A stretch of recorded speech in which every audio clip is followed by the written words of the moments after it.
Gray aliens killed 60 U.S. soldiers and civilians in underground battle. In New Mexico, what if a covert battle between humans and extraterrestrials took place beneath the sands of New Mexico, one so deadly that it left dozens of U.S. soldiers and civilians dead? According to government whistleblower Phil Schneider, this is not science fiction, but a dark reality hidden from the public. American engineer Philip Schneider was born on April 23, 1947. He is known as a person who worked for many years in collaboration with special services of the United States, had access to information of the third level of secrecy, but at some point decided that people should know that they are kept in ignorance or are grossly deceived about everything happening to UFOs and aliens. Few people had taken the stories of Phil Schneider seriously until he was found dead. At the same time, the circumstances of his death indicated that Phil had been brutally dealt with.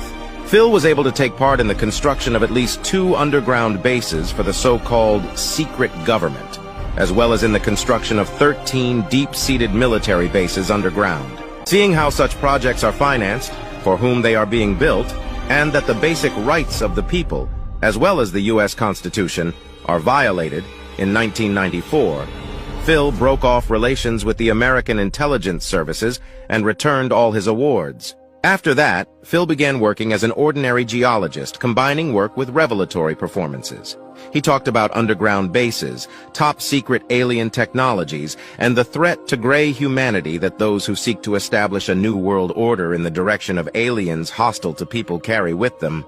To popularize the information disclosed in the last 2 years of his life, Phil spoke a lot in public, traveling around the USA and Canada, and visited England and Japan. He criticized the government, which keeps its citizens in the dark. In 1995, at a regular lecture, Schneider said that over the past 22 years, 11 of his best friends had died. They knew something about the so-called government conspiracy theory. At the same time, 8 out of 11 episodes were officially recognized as suicides.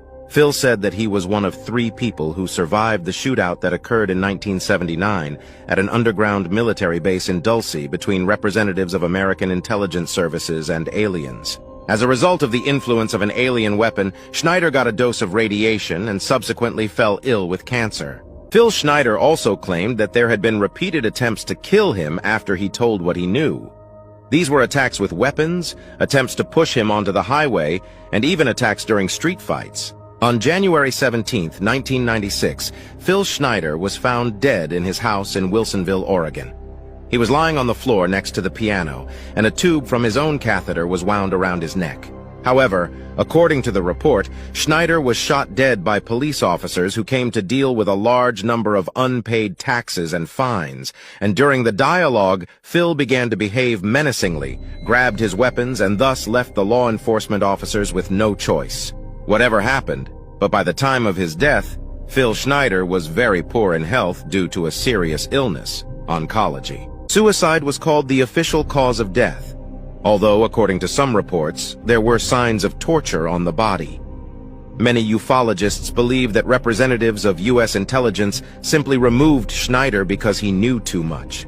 Gordon Duff, an editor-in-chief of the Veterans Today magazine, called Phil Schneider a UFO witness, believing that he was strikingly deeply aware of the U.S. government's contacts with aliens. Schneider worked as a demolition specialist to help build secret underground bases for the U.S. government. He openly accused the U.S. government and intelligence agencies of covert acts and direct crimes. Some of them deserve special attention. The American government entered into an agreement with the gray aliens in 1954. This mutually beneficial cooperation agreement is called the Greada Treaty. Aliens do not comply with it. The shuttle made special alloys in orbit. A vacuum is needed to create these special metals, and thus the mandate for the ongoing support of the manned space station is justified. Most of the aircraft technology with stealth technology was developed due to the study of an alien ship that crashed in the United States. It is a secret that the U.S. government has a device for causing earthquakes.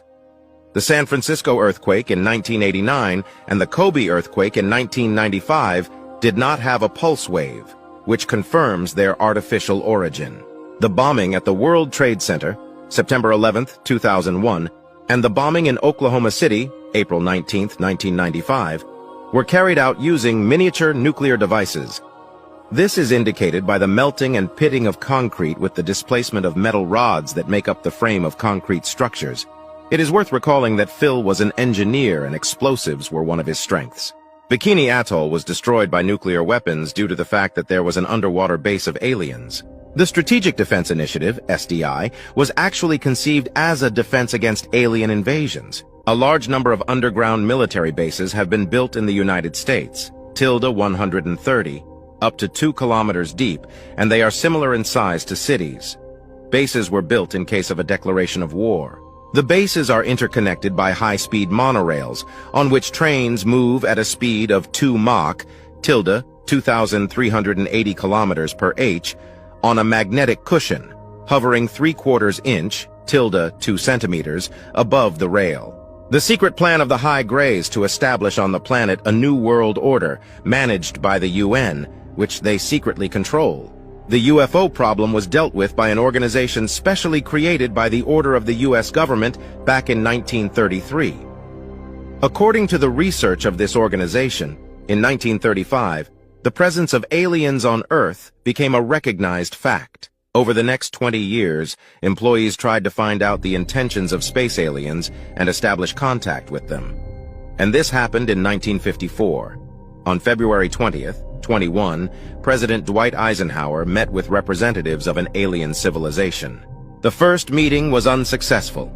The aliens refused to transfer any advanced technologies to Earthlings, represented by the Americans, but they demanded to stop the development of certain types of weapons.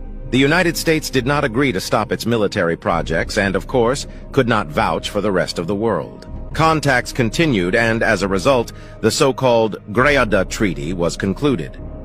What the contracting parties agreed on, the aliens do not interfere in the affairs of Earthlings.